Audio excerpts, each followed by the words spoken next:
ಜಿ5 ಇರುವಾಗ ನೀವು ನಿಮ್ಮ ನೆಚ್ಚಿನ ಶೋಗಳನ್ನ ಎಂದಿಗೂ ಮಿಸ್ ಮಾಡಿಕೊಳ್ಳುವುದಿಲ್ಲ. ಅದು ಸಂಪೂರ್ಣ ಉಚಿತವಾಗಿ. ಸರಿ ಸರಿ ಪಾರು, ಆದರೆ ಇದೇ ಕೊನೆ. ಇನ್ನು ಮುಂದೆ ನೀನೊಬ್ಬಳೇ ಎಲ್ಲೂ ಹೋಗಬಾರ್ದು. ನನಗೆ ಹೇಳಬೇಕು. ನಾನು ನಿನ್ನ ಆಟೋದಲ್ಲಿ ಮಹಾರಾಣಿ ಥರ ಕರ್ಕೊಂಡೋಗಿ ಕರ್ಕೊಂಬರ್ತೀನಿ. ಓಕೆನಾ? ಇದೊಂದು ವಿಷಯದಲ್ಲಿ ನಾನು ಬ್ರೋಗ್ ಸಪೋರ್ಟ್ ಮಾಡ್ತೀನಿ. ಯಾಕಂದರೆ ಮೊನ್ನೆ ನೀವು ತಲೆ ಸುತ್ತ ಬಿದ್ದಾಗ ಮಾಮ್ ಹಿಡ್ಕೊಂಡ್ರು. ಅದೇ ಥರ ನೀವು ಆಚೆ ಹೋದಾಗ ಏನಾದರೂ ಆದರೆ ಏನು ಮಾಡೋದು? ಅದಕ್ಕೆ ನೀವು ಅರಸನಕೋಟೆಯಿಂದ ಹೊರಗಡೆ ಹೋಗ್ಬೇಕಾರೆ ನಿಮ್ಮಿಂದ ಒಂದು ಕಾವಲು ಪಡೆನೇ ಇರಬೇಕು. ಅದು ನಾನು ಡ್ಯಾಡ್ ಆಗಿರ್ಬೋದು ಅಥವಾ ಸಾರಥಿ ಮತ್ತು ಬ್ರೋನೇ ಆಗಿರ್ಬೋದು. ಆದರೆ ನೀವು ಮಾತ್ರ ಒಬ್ಬರೇ ಎಲ್ಲೂ ಹೋಗೋ ಹಾಗೆ ಇಲ್ಲ ಅಲ್ವಾ ಬ್ರೋ? ಹೌದು, ಮತ್ತೆ ಏನಂತೀರಾ ಮೇಡಮ್? ಸರಿ ಸರಿ, ಈಗ ಒಂದು ಎಳ್ಳೀರು ಕೊಚ್ಕೊಡ್ತೀನಿ, ಕುಡಿರಂತೆ. ಅಯ್ಯೋ, ನಮ್ದಿನ್ನ ಊಟನೇ ಆಗಿಲ್ಲ. ಏನು, ನೀನು ಊಟ ಮಾಡಿದ್ವಾ?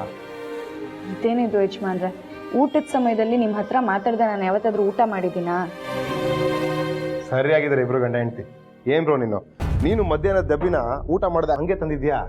ಇವಾಗ ಇಬ್ರು ಅಲ್ಲಿ ಕುತ್ಕೊಳ್ಳಿ, ನಾನೇ ನನ್ನ ಕೈಯಾರ ಊಟ ಮಾಡಿಸ್ತೀನಿ. ಏನ್ ಮುಖ ನೋಡ್ತಿದ್ದೀರಾ? ಕುತ್ಕೊಳ್ಳಿ, ಬನ್ನಿ ಅದಕ್ಕೆ ಬನ್ನಿ, ಮತ್ಕಿ ಬಾ ಬ್ರೋ ನೀನು.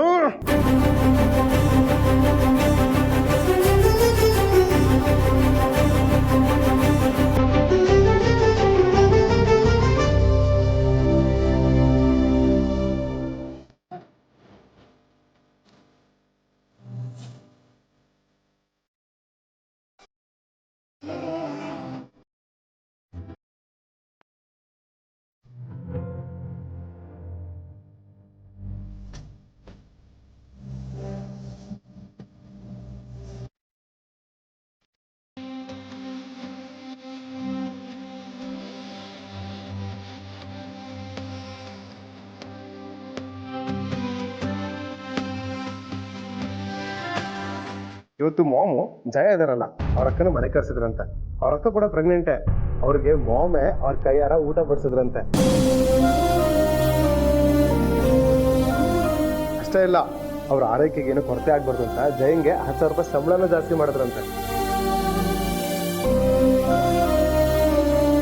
ಪಾತ್ರೆ ತೊಳೆಯೋದು, ನೆಲ ಒರೆಸೋದು, ಮಿಷಿನ್ಗೆ ಬಟ್ಟೆ ಹಾಕೋದು ಆ್ಯಂಡ್ ಅಡುಗೆ ಮಾಡೋದು, ಇದನ್ನೆಲ್ಲ ಸೇರಿ 1 ತಿಂಗಳಿಗೆ 10,000 ರೂಪಾಯಿ ಕೊಡ್ತೀನಿ.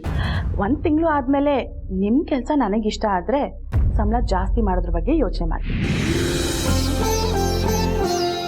ಅದಕ್ಕೆ ಅಯ್ಯೋ, ನನಗೆ ಸಾಕು. ಏನದಕ್ಕೆ ಇದು? ನಮಗೆಲ್ಲ ನೀವು ಊಟ ಬಡಿಸ್ಬೇಕಾರೆ ಸಾಕು ಅಂದ್ರೆ ಬಿಟ್ಬಿಡ್ತಿದ್ರಾ? ಹೊಟ್ಟೆ ತುಂಬಿದ್ರು ಚೆನ್ನಾಗಿ ಬಡಿಸ್ತಾ ಇದ್ರಿ. ಈಗ ನೀವು ತಿಂದಿರೋದು 4 ಸ್ಪೂನು, ಸುಮ್ಮನೆ ತಿನ್ನಿ.